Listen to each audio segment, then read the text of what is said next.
ಆತ್ಮೀಯ ಬೆಳ್ತಂಗಡಿ ತಾಲೂಕು ನಾಗರಿಕ ಬಂಧುಗಳೇ, ಅದೇ ರೀತಿಯಲ್ಲಿ ಇಲ್ಲಿ ಸೇರಿದಂತಹ ಎಲ್ಲ ಕಾರ್ಮಿಕ ಬಂಧುಗಳೇ,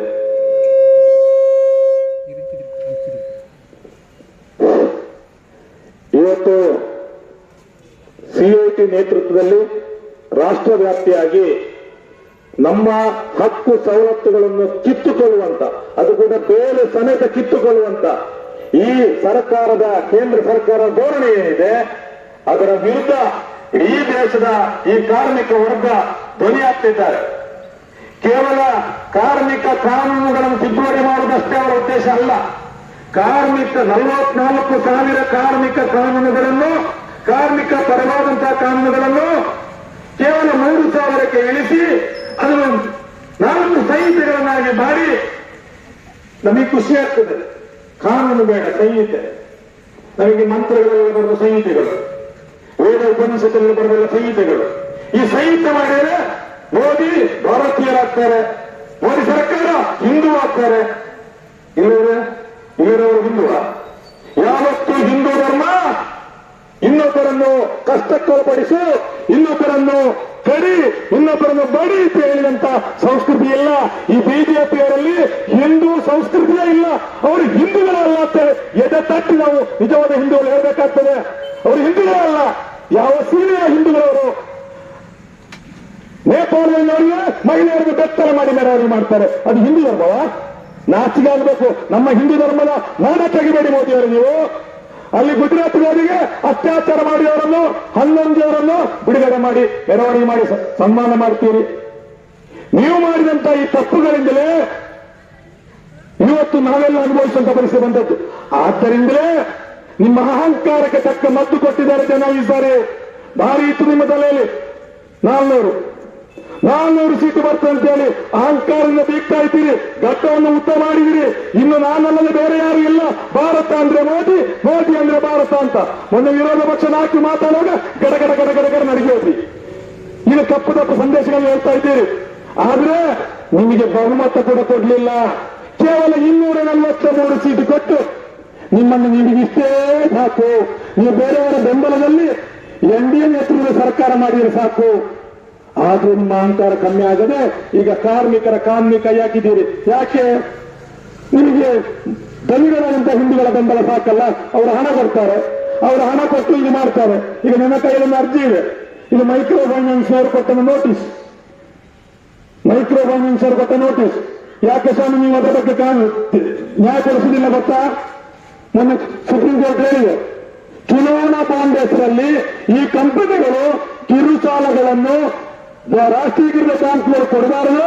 ಸಣ್ಣ ಹಣಕಾಸು ಸಂಸ್ಥೆಗಳಾದಂತ ಈ ಮೈಕ್ರೋ ಫೈನಾನ್ಸ್ಗಳು ಮಹಿಳೆಯರಿಗೆ ಕೊಡ್ಲಿಕ್ಕೆ ಅವಕಾಶ ಕೊಡ್ಲಿಕ್ಕೆ ಬೇಕಾಗಿ 540 ಕೋಟಿ ರೂಪಾಯಿ ಲಂಚ ತಕ್ಕೊಳ್ಳಿರುವರು ಮೋದಿಯವರು. ನೀವು ನಾಚಿಕೆ ಆಗಬೇಕು ನಿಮಗೆ.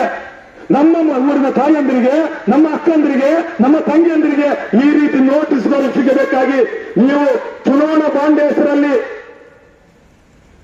ಹಗರಣ ಮಾಡಲಿಲ್ವ? ಅದು ಲಂಚ ಅಲ್ಲ ಅದು. ಯಾಕಂದ್ರೆ ಚುನಾವಣಾ ಬಾಂಡ್ ಅಂತ ಹೇಳಿದ್ರೆ ಪಕ್ಷಗಳ ರಾಜಕೀಯ ಖರ್ಚುಗಳಿಗೆ. ನೀವು ಮಾತ್ರ ಎಲ್ಲ ಪಕ್ಷಗಳು ತಕ್ಕೊಂಡಿದ್ದಾರೆ, ಅದನ್ನು ನಾವು ತಕ್ಕೊಳ್ಳಿಲ್ಲ. ಈ ಕೆಂಬಾವಟ ಹಿಡಿಯುವಂತ ಕಾರ್ಮಿಕ ವರ್ಗದ ಪಕ್ಷಗಳು ತಕ್ಕೊಳ್ಳಿಲ್ಲ. ನಾವು ಸ್ವಾಮಿ ಕೋರ್ಟಿಗೆ ಹೋಗಿ ಸುಪ್ರೀಂ ಕೋರ್ಟ್ಗೆ ಹೋಗಿ ಅವರ ಎಲ್ಲ ಹಣೆ ಬರವನ್ನು ಹೊರಗೆ ಹಾಕಿದಂತ ಕೆಲಸ ನಾವು ಮಾಡಿದ್ದೇವೆ. ಆದ್ರೆ ಇವತ್ತು ಒಂದು ಕಥೆ ಇದೆ. ರಾಜ ಯುದ್ಧಕ್ಕೆ ಹೋಗುದು, ಇಡೀ ದೇಶಾದ್ಯಂತ ಯುದ್ಧಕ್ಕೆ ಹೋಗುದು, ಇಡೀ ಸಾಮ್ರಾಜ್ಯನಾಗಬೇಕು ಅಂತೇಳಿ ಎಲ್ಲ ಕಡೆ ಹಳ್ಳಿಗಳಿಗೆಲ್ಲ ಎಷ್ಟು ತಿಂಗಳು, 1 ತಿಂಗಳು, 1.5 ತಿಂಗಳು, 2 ತಿಂಗಳು ಸೈನಿಕರನ್ನು ಹುಡ್ಕೊಂಡು, ಸೈನಿಕರು ನಾವು ನಮ್ಮ ಬೀಡಿ ಕಟ್ಟುವವರ ಮಕ್ಕಳು, ನಮ್ಮ ರೈತರ ಮಕ್ಕಳು ಎಲ್ಲ ಸೈನಿಕರು. ಈ ಯುವಕರನ್ನು ಹಿಡ್ಕೊಂಡು ಇಡೀ ದೇಶಾದ್ಯಂತ ಯುದ್ಧ ಸಾರಿದ ರಾಜ ಸಾಮ್ರಾಟನಾಗಬೇಕು, ನನ್ನೇ ಸುಪ್ರೀಂ, ನನ್ನಿಂದ ಮೆಟ್ಟು ಬೇರೆ ಇರಬಾರದು ಅಂತ ಹೇಳೋ ರೀತಿಯಲ್ಲಿ ಯುದ್ಧ ಮಾಡಿದ ಎಲ್ಲ ರಾಜ್ಯಗಳನ್ನು ಕೊಂದು ಸೋಲಿಸ್ತಾ ಹೋದಾಗ ಆ ಊರಿನ ಜನರು ಸತ್ರು, ನಮ್ಮ ಸೈನಿಕರು ಸತ್ರು. ನಮ್ಮ ಸೈನಿಕರಿಗೆ ಕಣ್ಣಿಲ್ಲ, ಕೆಲವರಿಗೆ ನಮ್ಮ ಸೈನಿಕರಿಗೆ ಕಾಲಿಲ್ಲ, ಸೈನಿಕರಿಗೆ ಗತಿ ಇಲ್ಲ, ಕೆಲವರಿಗೆ ಹೆಂಡತಿ ಮಕ್ಕಳು ಉಪವಾಸಗೊಳ್ಳುವಂತ ಪರಿಸ್ಥಿತಿ, ಅವರಿಗೆ ಯಾವ ರೀತಿಯ ಭದ್ರತೆ ಇಲ್ಲದಂತ ಪರಿಸ್ಥಿತಿ ಆಯಿತು. ಆದ್ರೂ ಗೆದ್ದ. ಗೆದ್ದು ವಾಪಸ್ ಡೆಲ್ಲಿಗೆ ಹೋಗುವಾಗ ತಾಳೀರು ತೋರಣಗಳಿಂದ ಶೃಂಗರಿಸಿದ್ದಾರೆ ರಾಜನಿಗೆ. ಬಹುಪರಾಟ ಆಗ್ತಾ ಇದ್ದಾರೆ. ಸಾಮ್ರಾಜ್ಯರಿಗೆ ಭಯವಾಗಿ ಅಂತ ಹೇಳ್ತಾ ಇದ್ದಾರೆ. ಅದು ಕೂಡ ನಮ್ಮ ಕಾರ್ಮಿಕರೇ. ಪಾಪ ಗೊತ್ತಿಲ್ಲ ಅವರನ್ನ ರಾಜನ ಅಂಧ ಭಕ್ತರು ಅಂತ ಹೇಳಿದವರನ್ನು. ದೊಡ್ಡ ಏನಿರುವುದಿಲ್ಲ. ರಾಜನ ಹೊಗಳಿದ್ರೆ ಖುಷಿ ಆಗ್ತದೆ. ರಾಜನಿಗೆ ಖುಷಿ ಆದ್ರೆ ನಮಗೆ ಏನಾದ್ರು ಬುದ್ಧಿ ಇತ್ತು ಕೈಗೆ ಅಂತೇಳಿ ಆಸೆಯಲ್ಲಿ ಬಹುಪರಾಟ ಆಗ್ತಾರೆ. ರಾಜ ಸಿಂಹಾಸನ ಮೇಲೆ ಕೂತ್ಕೊಳ್ತಾನೆ. ಸಿಂಹಾಸನ ಮೇಲೆ ಕೂತ್ಕೊಂಡಾಗ ಹೇಗೆ ನನ್ನ ತಾಕತ್ತು ನನ್ನ ಒಬ್ಬನಿಂದಾಗಿ ಇಡೀ ದೇಶ ನನ್ನ ಕೈಗೆ ಬಂದಿದೆ ಇವತ್ತು. ನಾನು ಈ ಸಿಂಹಾಸನ ಮೇಲೆ ಕೂತ್ಕೊಳ್ಳುವಂತ ಪರಿಸ್ಥಿತಿ, ಚಕ್ರಾಧಿಪತಿ ಇಡೀ ಸಾಮ್ರಾಜ್ಯರಾಗ್ಲಿಕ್ಕೆ ಅವಕಾಶ ಸಿಕ್ಕಿದ್ದು ನನ್ನ ಭುಜಬಲದ ಪರಾಕ್ರಮದಿಂದ ಅಂತೇಳಿ ಹೇಳಿದ್ದಾನೆ. ಅವಾಗ ಅಲ್ಲಿ ಸೇರಿದವರೆಲ್ಲ ಬಹುಪರಾಟ. ಹೌದು ಸ್ವಾಮಿ, ನೀವು ಹೇಳಿ ಸತ್ಯ. ನೀವಲ್ಲದಿದ್ರೆ ಈ ದೇಶವೇ ಇಲ್ಲ. ನೀವೆಲ್ಲ ಈ ದೇಶ ಸಾಮ್ರಾಜ್ಯವೇ ಆಗ್ತಿರ್ಲಿಲ್ಲ. ಬಾರಿ ಹೋಗಳಿದ್ರು. ಒಬ್ಬ ಮಂತ್ರಿ ಇದ್ದ, ಅವನು ಸ್ವಲ್ಪ ತಲೆ ಬಿಸಿ ಆಯ್ತು. ಅವ ಹೇಳಿದ, ಎಲ್ಲ ನಿಮ್ಮಿಂದಲೇ ಸ್ವಾಮಿ, ಆದ್ರೆ ಒಂದು ಎಲ್ಲ ದೇವರ ಕೆಲಸ ಅಂತೇಳಿ. ನಿಮಗೆ ಸಿಟ್ಟು ಬಂತು. ದೇವರ ಕೆಲಸ, ದೇವರ ಅವತಾರ ಪುರುಷನೇ ನಾನು. ನನಗೆ ಯಾವ ದೇವರನ್ನು ಬರುವ ಕೆಲಸ? ನಾನು ಕೆಲಸ ಮಾಡಿದ್ರೆ ನನ್ನಿಂದಾಗಿ ಅಂದ್ರೆ ನೀವು ಹೇಳ್ತಾನೆ ದೇವರ ಕೆಲಸ ಅಂತೇಳಿ. ಬರಲಿ ಮಂತ್ರಿ ಹೇಳಬೇಕು, ಯಾವ ಕಾರಣಕ್ಕಾಗಿ ನೀವು ಅದು ದೇವರ ಕೆಲಸ ಅಂತ ಹೇಳ್ತೀವಿ? ಅದು ಹೇಗೆ ದೇವರ ಕೆಲಸ ಆಗ್ತದೆ? ನಾವೇ ಈ ಸಾಮ್ರಾಜ್ಯವನ್ನು ಗೆದ್ದು ಯುದ್ಧ ಮಾಡಿ ಗೆದ್ದಿರುವಾಗ ನೀವು ದೇವರ ಕೆಲಸ ಅಂತ ಹೇಗೆ ಹೇಳ್ತಿದ್ದೆ? ಅವಾಗ ಇನ್ನು ಕಡ ನಡಗಿದ ಈ ಮಂತ್ರಿ. ಇದು ಸತ್ಯ ಹೇಳಿ ಗೊತ್ತಿಲ್ಲಲ್ಲ. ಸತ್ಯ ಹೇಳಿದ್ರೆ ಈ ಬಹುಪರ ಕೇಳಿದವರೆಲ್ಲ ಅವನು ತಮಾಷೆ ಮಾಡಿ ಶುರು ಮಾಡುದು. ಅವನಿಗೆ ಮರ್ಯಾದಿಲ್ಲ ಸ್ವಾಮಿ, ಅವನಿಗೇನು ಗೊತ್ತಿಲ್ಲ, ಅವ ಬೆಟ್ಟ, ಅವನಿಗೆ ಯಾಕೆ ಬೆಲೆ ಕೊಡ್ತೀರಿ? ಇಲ್ಲ, ಅವನು ಒಂದು ವಾರದ ಒಳಗೆ ರುಜುವಾತು ಮಾಡಬೇಕು. ಅವನಿಗೆ ಹೇಳಿದ್ದು ಸರಿ ಅಂತೇಳಿ ಎಲ್ಲ ದೇವರ ಕೆಲಸ, ದೇವರ ಮಹಿಮೆ ಅಂತೇಳಿ ಅವನು ರುಜುವಾತು ಮಾಡಬೇಕು. ಇಲ್ಲದಿದ್ರೆ ಅವನ ತಲೆ ತುಂಡು ಮಾಡಿ 3 ತುಂಡು ಮಾಡಿ ಕೊಚ್ಚು ಹಾಕಬೇಕು ಅಂತ ಹೇಳಿದ. ಸರಿ, ಈ ಮಂತ್ರಿಗೆ ತಲೆ ಬಿಸಿ ಆಯ್ತು. ಹೋಗಿ ಗ್ರೌಂಡಲ್ಲಿ ಒಂದು ಹುಲ್ಲು ಕೂಸು ಕುರಿಯಿಂದಲೇ ಮೇಯಿಸ್ತಾರಲ್ಲ, ಅಲ್ಲಿ ಕೂತ್ಕೊಂಡಾಗ ಬೇಜಾರದಲ್ಲಿ ಇದ್ರು. ಅಲ್ಲಿ ಹುಲ್ಲು ಮೇಯಿಸುವ ಶಾಲೆಗೆ ಹೋಗ್ಲಿಲ್ಲ. 4ನೇ ಕ್ಲಾಸ್ನವ 5ನೇ ಕ್ಲಾಸ್ನವರು ಅಲ್ವಾ, ಎಲ್ಲ ಶಾಲೆಗೆ ಹೋಗೋದವ್ರ ಕೂಲಿ ಕೆಲಸ ಮಾಡ್ಕೊಂಡಿರ್ತಾರೆ. ಮತ್ತೆ ಕುರಿ ಮೇಯಿಸೋದು ಬರ್ತಾರೆ. ಕುರಿ ಮೇಯಿಸೋ ಬಂದು, ಸ್ವಾಮಿ ನೀವು ಮಂತ್ರಿಗಳು ನೀವು ಇಲ್ಲಿ ಕೂತಿದ್ದೀರಲ್ಲ, ಏನ್ ಬೇಜಾರು ನಿಮಗೆ? ಹೊರಗಾರೇಬ ನೀವೊಬ್ಬ ಕುರಿ ಮೇಯಿಸುವ ನನ್ನ ಜೀವ ಹೋಗ್ತಾ ಅಂತ ಇಲ್ಲಿ ಹೊರ ನಡೆಯಲಿ ನಿದ್ದೆ ಮಾಡ್ತಾನೆ. ಅಲ್ಲ ಸ್ವಾಮಿ, ನೀವು ತುಂಬಾ ಒಳ್ಳೆಯವರು ಕಾಣ್ತೀರಿ ನೋಡುವಾಗ, ಆದ್ರೆ ನಿಮಗೆ ಈ ರೀತಿಯಲ್ಲಿ ಆಗಬಾರದು. ಯಾಕೆ ಈ ರೀತಿ ಚಿಂತೆ ಮಾಡ್ತಿದ್ರೆ ಹೇಳಿ ಅಂತ ಓದ್ಯಾಲಕ್ಕೆ ಕಳೆಯಬೇಕು ಈಗ. ಆದ್ರೂ ನನಗೆ ಬೇಜಾರಾಗ್ತದೆ. ನೀವು ನಮ್ಮ ಮಂತ್ರಿಗಳು, ನೀವು ಈ ರೀತಿ ಬೇಜಾರು ಇರಬಾರದು ಅಂತ ಹೇಳಿ ಮತ್ತೆ ಕೇಳಿದಾಗ, ನೋಡ ನಿಮಗೆ ಅರ್ಥ ಆಗುದಿಲ್ಲ. ರಾಜ ಹೀಗೆ ಹೇಳಿದಾನೆ, ನನಗೆ ದೇವರ ಕೆಲಸ ಏನು ಅಂತ ಹೇಳಿ ಕೊಡಬೇಕು, ಹೇಳದಿದ್ರೆ ನನ್ನ ತಲೆ ಕಡಿತಾನೆ, ನನಗೆ ಒಂದೇ ವಾರ ಆಯುಷ್ಯ ಅಂತ ಹೇಳಿ. ಅವಾಗ ಕುರಿ ಮೇಯಿಸೋ ನೆಗಾಡ್ತಾನೆ. ಇಷ್ಟೇ ಸ್ವಾಮಿ, ಇಷ್ಟೇ ನಿಮ್ಮ ಸಮಸ್ಯೆ ಇಷ್ಟೇ? ನನಗೆ ಗೊತ್ತನ್ನು ಕುರಿ ಮೇಯಿಸುವನಿಗೆ ದೇವರ ಕೆಲಸ ಏನು ಅಂತ ನಿಮಗೆ ಗೊತ್ತಿಲ್ವಾ? ನೀವು ಯಾಕೆ ತಲೆಬಿಸಿ ಮಾಡ್ತೀರಿ? ಬಾಕಿದವರಿಗೂ ಗೊತ್ತಿತ್ತು, ಅವರು ಹೆದರಿದ್ರು ರಾಜರಿಗೆ. ನೀವು ಸಹ ಹೆದರಿದ್ರು ಯಾಕೆ ಅಂತ ಹೇಳಿದ್ರು. ಅದು ಹೇಳ್ಬಾರ, ನನ್ನ ಜೀವನ ಸೊಮ್ಮೆ ಹೇಳ್ಬಿಡು ಅಂತ ಹೇಳಿ. ಅದಕ್ಕೆ ಹೇಳ್ತಾರೆ, ನಾನು ಇಲ್ಲೇ ಹೇಳುದಿಲ್ಲ, ನಾನು ರಾಜನಲ್ಲಿ ಕರ್ಕೊಂಡೋಗಿ ರಾಜನ ಎದುರಿನಲ್ಲಿ ಹೇಳ್ತೇನೆ ಅಂತ ಹೇಳಿ. ಸರಿ, ಈ ಮಂತ್ರಿಗಳು ನನ್ನನ್ನು ಈ ಕುರಿ ಮೇಯಿಸುವ ತಕೊಂಡು ರಾಜನಲ್ಲಿ ಹೋದ್ರು. ರಾಜನಿಗೆ ಆಯ್ತು, ಏನಪ್ಪಾ ಹೇಳ್ತೇನೆ ನೀನು ಉತ್ತರ ಹೇಳ್ತೇನೆ, ದೇವರ ಕೆಲಸ ಏನು ಅಂತೇಳಿ. ಇಡೀ ದೇಶವನ್ನು ಗೆದ್ದವ ನಾನು, ನನ್ನ ಹೆಸರಿನ ನನ್ನ ಪರಾಕ್ರಮದಿಂದ ನಾನು ಗೆದ್ದು ಬಂದಿದ್ದೇನೆ. ನೀನು ಅವನು ಹೇಳ್ತಾನೆ ದೇವರ ಕೆಲಸ ಅಂತೇಳಿ. ಏನಪ್ಪ ಹೇಳು? ಹಾಗೆ ಹೇಳಲಿಕ್ಕಾಗುದಿಲ್ಲ. ನೀವು ಕೆಳಗಿಳಿಬೇಕು, ನಾನು ಮೇಲೆ ಹೋಗ್ತೇನೆ. ತಮಾಷೆ ಮಾಡ್ತೀಯ? ಉತ್ತರ ಬೇಕಂತ ನಾನು ಮೇಲೆ ಕೂತ್ಕೊಳ್ಬೇಕು, ನೀವು ಕೆಳಗಿಳಿಬೇಕು, ಅದು ದೇವರ ಕೆಲಸ ಏನು ಅಂತ ಹೇಳ್ಬೇಕಾದ್ರೆ ಅಂತ ಹೇಳಿದ. ಸರಿ, ಇವನು ಉತ್ತರ ಬೇಕು. ರಾಜ ಕೆಳಗಿಳಿದ, ಇವ ಮೇಲೆ ಕೂತ್ಕೊಂಡ. ಮೇಲೆ ಕೂತ್ಕೊಂಡು ಸಿಂಹಾಸನ ಪುರುಷ ಅಂತಿರೋದು ಅದು ಕೂತ. ಬರೀ ಖುಷಿ ಆಯ್ತು, ಸ್ಪಂಜ್ ಅಲ್ಲ, ಬಾರಿ ಖುಷಿ ಆಯ್ತು. ಕೂತ್ಕೊಂಡು ಆನಂದವಾಗಿ ಇರ್ತಿದ್ದ. ಅವಾಗ ರಾಜ ಕೆಳಗೆ ಇರ್ತಿದಲ್ಲ, ತಲೆ 3 ತುಂಡು ಮಾಡ್ತೀನಿ ಹೇಳು, ಯಾಕೆ? ದೇವರ ಕೆಲಸ ಏನು? ಸಿಂಹಾಸನ ರಾಜ ಎಲ್ಲ ಕೂತ್ಕೊಳ್ಳಿಕ್ಕೆ. ಸ್ವಾಮಿ, ಇದೇ ಸ್ವಾಮಿ ದೇವರ ಕೆಲಸ. ನಿಮ್ಮಂತ ಅಹಂಕಾರಿಗಳನ್ನು ಎಲ್ಲಿಡಬೇಕು ಅಲ್ಲಿಡುದು, ಅಂದ್ರೆ ಕೆಳಗಿಳಿಸುದು, ನನ್ನಂತ ಜನಸಾಮಾನ್ಯರನ್ನು ಮೇಲೆ ಕೂತ್ಕೊಳಿಸುದು, ಇದು ನಮ್ಮ ಕೆಲಸ. ಆ ಕೆಲಸ ಮೋದಿಯವರೇ ಭಾರತ ದೇಶ ಮಾಡಿ ತೋರಿಸಿದ್ದಾರೆ. ಆ ಮೂಲಕ ನಿಮ್ಗೆ ಎಚ್ಚರಿಕೆ ಕೊಟ್ಟಿದ್ದಾರೆ. ಎಚ್ಚರಿಕೆ ಕೊಟ್ಟರೂ ಕೂಡ ನಿಮ್ಮ ಅಹಂಕಾರ ಬಿಡದೆ ಈ ರೀತಿಯಲ್ಲಿ ಕಾನೂನುಗಳನ್ನು ತಿದ್ದುಪಡಿ ಮಾಡಲಿಕ್ಕೆ ಹೊರಟಿದ್ದೀರಿ ಅಂತಾದ್ರೆ, ಈ ಹೊಡಿಲಿಕ್ಕೆ ನೀವು ಹೊರಟಿದ್ದೀರಿ ಅಂತಾದ್ರೆ ಜನ ಮತ್ತೊಮ್ಮೆ ಬರ್ತಾರೆ, ನಿಮ್ಮನ್ನು ಇಲ್ಲಿಂದ ಈ ದೇಶದಿಂದ ಓಡಿಸ್ತಾರೆ. ದೇಶದ ಮೇಲೆ ಪ್ರೀತಿ ಇಲ್ಲದಿದ್ರೆ, ದೇಶದ ಮೇಲೆ ಪ್ರೀತಿ ಬರುತ್ತಂದ್ರೆ ಜನರನ್ನು ಪ್ರೀತಿಸಬೇಕು. ದೇಶದಲ್ಲಿ ಒಳಗಿರುವಂತಹ ಜನರ ಮೇಲೆ ನಿಮಗೆ ಪ್ರೀತಿ ಇಲ್ಲ ಅಂತಾದ್ರೆ, ದೇಶದ ಭಾರತೀಯ ಪ್ರಜೆಗಳ ಮೇಲೆ ಪ್ರೀತಿ ಇಲ್ಲದವರು ಯಾರೇ ಆಗಿರ್ಲಿ ಅವರು ದೇಶದ್ರೋಹಿಗೆ ಸಮಾನ, ದೇಶದ್ರೋಹಿಗಳು. ಇನ್ನು ಮಂಗಳೂರಲ್ಲದೇ ಆಯ್ತು, ಮನ್ನಡಿಗಿದ್ದ ಕಾರ್ಮಿಕನನ್ನು ಉತ್ತರ ಪ್ರದೇಶ ಅಂತೆ. ಉತ್ತರ ಪ್ರದೇಶ ಯೋಗಿಯವರಿಗೆ ಉದ್ಯೋಗ ಕೊಡಲಿಕ್ಕೆ ಗೊತ್ತಿಲ್ಲ. ಅವರ ಹಿಂದೂಗಳಿಗೆ, ಅದು ಹಿಂದೂ ಸತ್ತದ್ದಿಲ್ಲ, ಹಿಂದೂಗಳಿಗೆ ಉದ್ಯೋಗ ಕೊಡಲಿಕ್ಕೆ ಆಗಲಿಲ್ಲ. ಅವನಿಗೆ ಯೋಗಿ ಆದಿತ್ಯನಾಥ್ ಸ್ವಾಮೀಜಿಯವರು ಮುಖ್ಯಮಂತ್ರಿ ಇಲ್ಲಿಗೆ ಬಂದಾರೆ, ನಮ್ಮ ಜಿಲ್ಲೆಗೆ ಕೆಲಸ ಮಾಡ್ಕೊಂಡಿದ್ದ, ಮಣ್ಣಿನಡಿಗೆ ಬಿದ್ದ, ಜೀವ ಹೋಯಿತು. ಯೋಗಿ ಆದಿತ್ಯನಾಥರ ನಿಮ್ಮದೇ MLA ಪಕ್ಷದಿಂದ ಗೆದ್ದವರು ಈ ಜಿಲ್ಲೆಯಲ್ಲಿ 8 MLA ನಮ್ಮಲ್ಲೊಬ್ಬರು ಇದ್ದಾರೆ, ಗಂಟೆಗೊಮ್ಮೆ ಓದಿರ್ತಾರೆ.